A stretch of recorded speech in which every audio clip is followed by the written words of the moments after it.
Hello. Well, what a day. As I'm making this, we had a storm last night, loads of thunder and lightning, loads of rain, craziness. Then I woke up this morning, dead still, warm, sunny, like it never happened. But I know it happened. It scared my little dog. He was running around, he couldn't settle. So I got him on my bed and I put some music on and he snuggled right into me and I held him tight, and every time there was either a flash of lightning or a rumble of thunder, he shook, bless him, poor little thing. You can't do anything much about it. You can just say, you know, you're okay, that's all I was saying. I said, we're fine, we're okay. And I was tickling his ears, doing all that sort of stuff. Bless him. But anyway, so it's a glorious day now. How's you going? I've just done a wee, that's all. So anyway, in this video, I'm going to talk about hello. Not going to talk about him. I'm going to talk about the energy crisis, so-called, because we're already in September, so we've only got about 3 weeks, 2 or 3 weeks or whatever it is, until the bills go absolutely sky high. And they reckon if you're paying something like, you know, 500 quid now, it's going to be something like 2.5 grand. It's crazy. And then it goes up again in January. So what I'm going to do in this little video is just give you some little tips maybe, or ideas or whatever. But again, this is only ever right for me, and it may be very different for you. So anyway, so tip number 1 really is to only heat where you are, and to think about what rooms you can sort of block off, you know, you can not use for the winter period.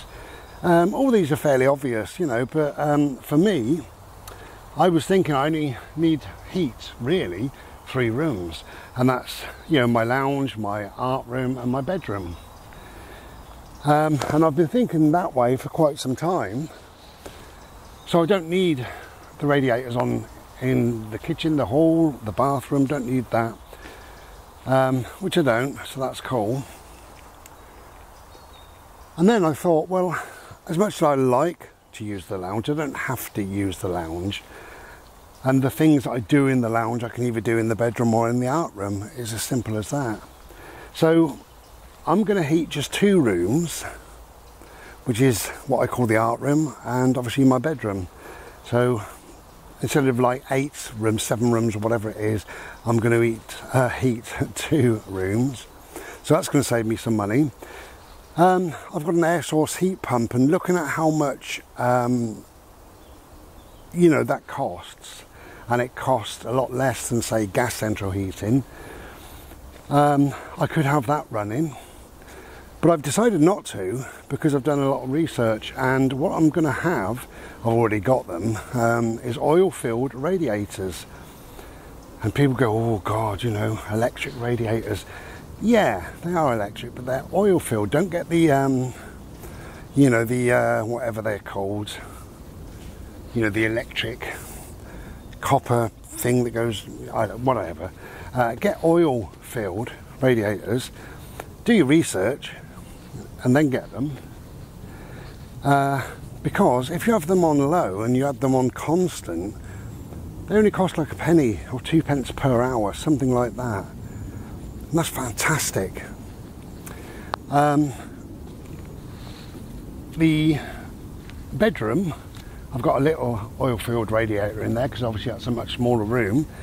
And I've had that going a few times and it's lovely. Not lately, but last year and the year before, and that's lovely. I've also got an electric blanket on the bed. Now again, you have to do your research and see whether it's right for you or not, or whatever. But an electric blanket, again, if you put it on low, maybe an hour or 2 before you go to bed, you can run it all night if you want on low, and it costs about a penny an hour. something like that. So it's between 8 and 10 pence a night. I mean, to be warm, to go to sleep warm, to wake up warm, to, you know, whatever, that's lovely, isn't it? For about 10p, we'll say. So say 70p for the week. If you said £1, you know, £1 for the week, you know, and then the oil filled radiator, all depends when you have it on, and if you have it on low, you know, £1 or £2 a week or whatever. So for about £3 a week, you're lovely and warm, you know. So maybe it's not going to be as worrisome as we think, maybe. But of course, you know, again, it's only, Bodhi, don't lick. It's only ever right for me, because you might think, well, I've got 5 kids, how can I use 2 rooms? Well, you can't, you know. So each individual person's got to think it through. I know a mate of mine, he's done this for years, but he moves into his back bedroom because it's much larger, and he sleeps in there, he eats in there. It's like a lounge, it's like his office. That's what he does. The whole thing is his, the whole room. So his heating bills for the winter period are virtually nothing. So tip 1 really is to heat where you are, but also is to maybe think about heat the person rather than heat the house. I know that some people have been talking about that just lately. I don't particularly think I'm in favour of it. However, I think wearing a few layers, layering up, is a good idea. You know, instead of doing what I normally do, which is wander around with just a t-shirt on, put a hoodie on, put a jumper on, put 2 layers, 3 layers on.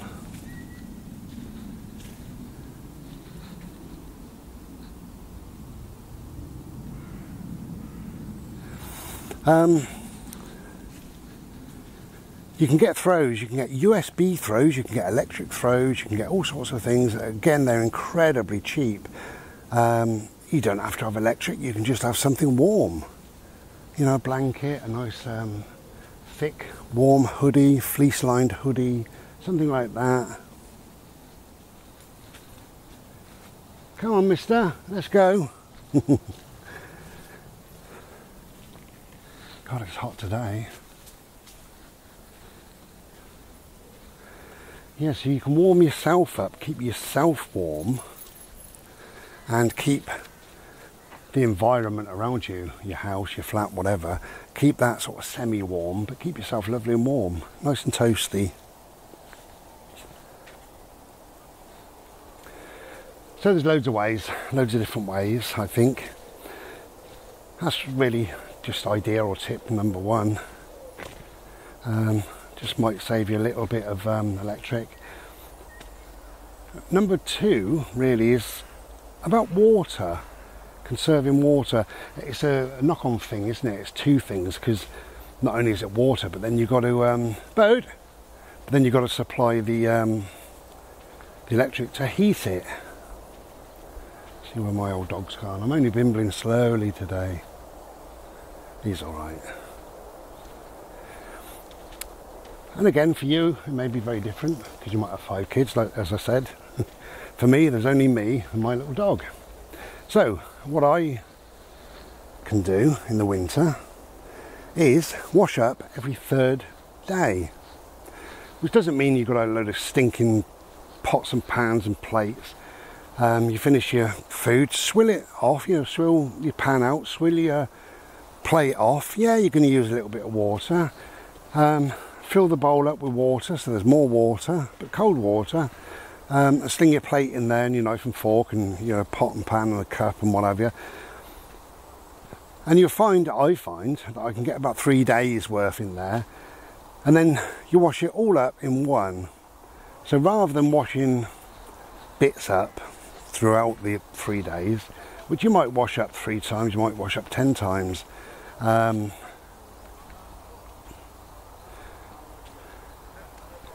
I find that, you know, that saves a lot of money, really.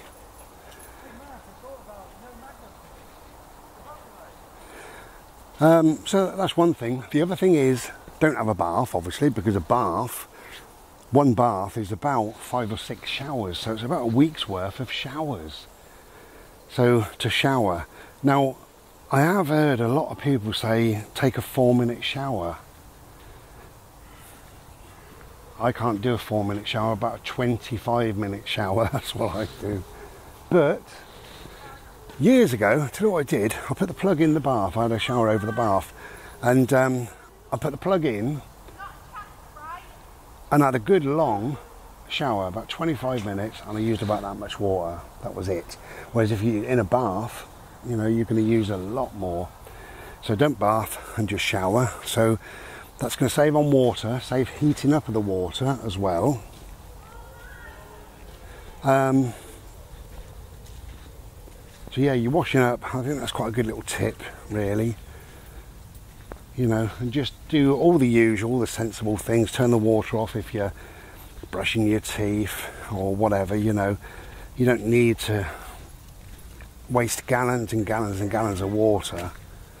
And you'll find your way, you know, boiling the kettle as well. Come here, bird.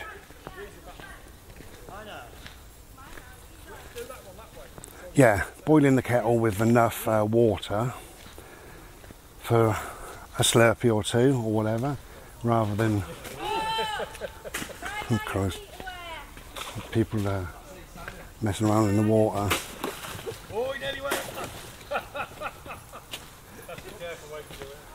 Bless them.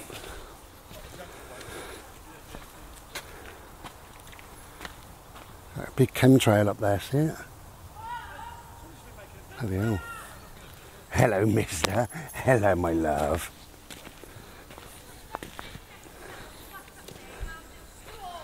Yeah, so there's a couple of different ways of saving water, but I mean, you'll find your way. But it's not just the water, as I say, it's the heating of the water as well. So I suppose that's tip number 2, really.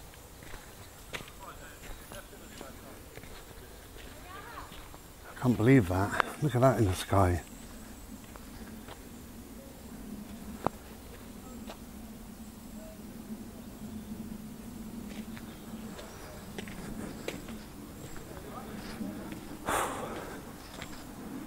Got a sweat on.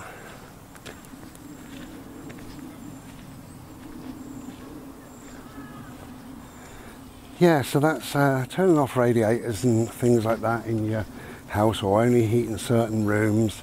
Just being a bit mindful about the water, the cost of the water and the cost of heating the water. You can also do the same thing with like the washing machine, you know, wait until you got a full load rather than wash, you know, 2 or 3 times a week or whatever. Just do once a week, once a fortnight if you live on your own maybe. And that'll save some money.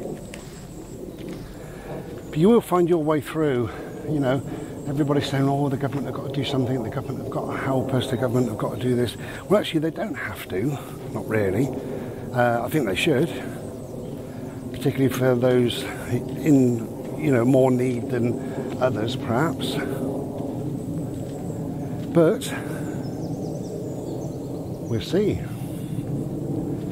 You know, by the time you get this, we'll have a new Prime Minister, and they will have made lots of promises. Don't worry about your electric, we'll sort that out. They're going to make all sorts of promises. It's all bullshit, as we know.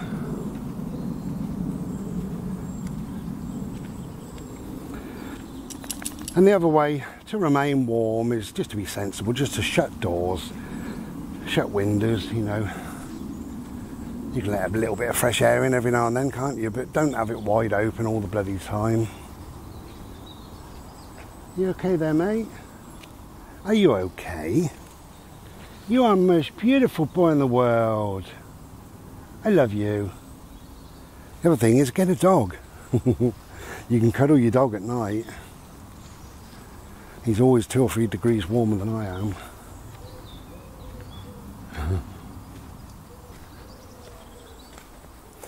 the old-fashioned ways as well, of course. We got hot water bottles. I've got two,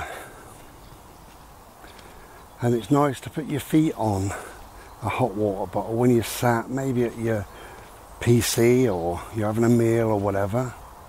That's nice.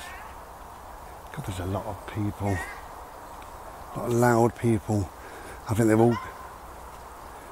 maybe they've come from the same place by the sounds of it. Oh God, loads. Right, I'll be back in a sec. Cheers.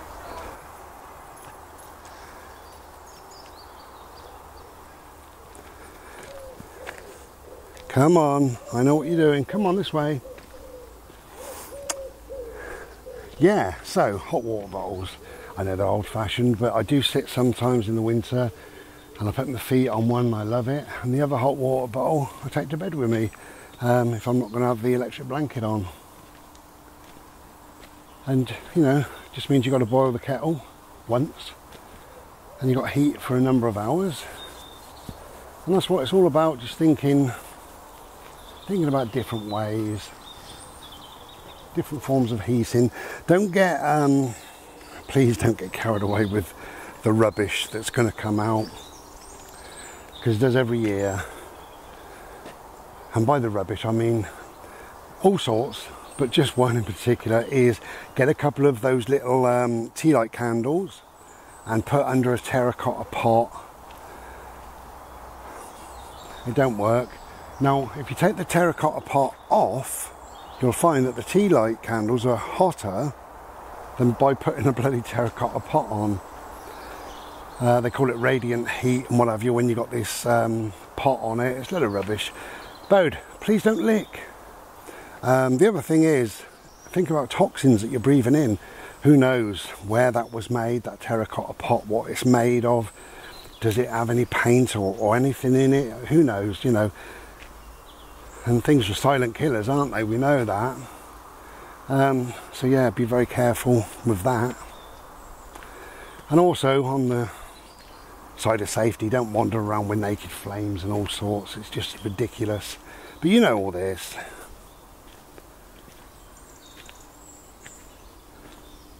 I think we'll be fine. I do. I think, yeah, things are going to cost a bit more, but I think if we really wrap up well and we shut all the doors. What I'm doing in this winter, I don't normally do this, but I've made up my mind I'm going to do this. One, I was looking at what's expensive, you know, for me, because everybody's got their own thing. Some people just use a tumble dryer all day long, and that's expensive for them. I don't have a tumble dryer. I have a washer dryer, but I don't use the dryer part. And some people use their washing machine 7 days a week. That's up to them, you know. I don't do that. So I was thinking, what is expensive for me? And what is, come here, Bode. Good boy, come here, over here. That's it, yeah. Good boy.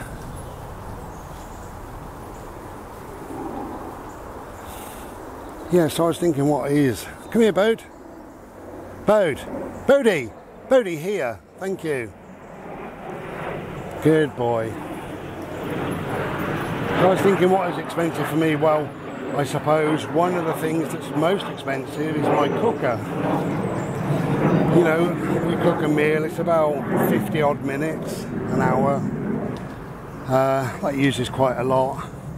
So what I'm going to do this winter is cook once per week. And what I'm going to do is load my cooker up with whatever I fancy, a couple of steaks, a couple of sausages, a meat pie or whatever whatever I fancy, you know, and load the thing right up and cook for about an hour or so, and then later on, apart from the meal I'm eating that night, I can freeze all the rest, and then what I'm going to do is just ping it in the microwave oven. And again, you know, people say, oh, that's an expensive way of cooking. Well, it is, but 5 minutes in the microwave oven is better than 1 hour in your cooker, in your oven. It's got to be. 5 minutes of power. Ping. So I've got loads of little pots and stuff like that. So yeah, I'm going to give that a try. Try and cook once a week. I might decide to cook twice a week. But it's better than cooking 7 days a week. Not that I do, because I always have a Chinese on a Friday night. And I suppose to save money, we'll see what happens. Don't go in there, come on. We'll see what happens. But I might go from a weekly Chinese to either a fortnightly takeaway or Chinese, or even monthly. All depends, you know, how skint I am, how skint you are, you know. I think still you've got to treat yourself and you know, have a few nice things. If your nice things is a cake or a nice coffee, a nice bar of chocolate, something nice, you know, then you can still treat yourself, can't you, every now and then, maybe just slightly less.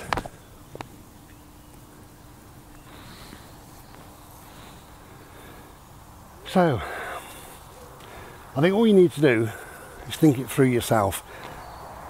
Look at what is the most expensive thing in your place where you live. Because we'll all come up with something different.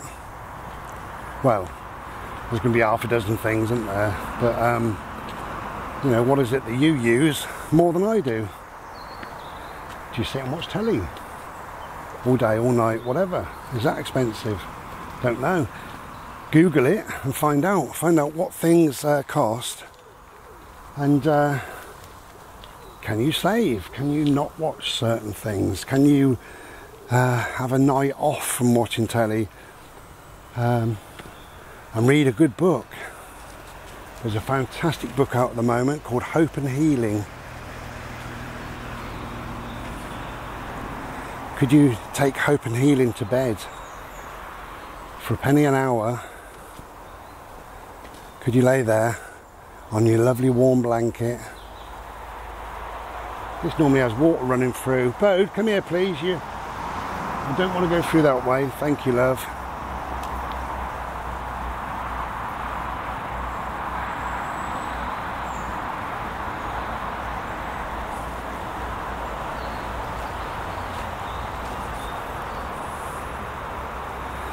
Anyway, try not to worry too much about it. I think that the government will step in and help people.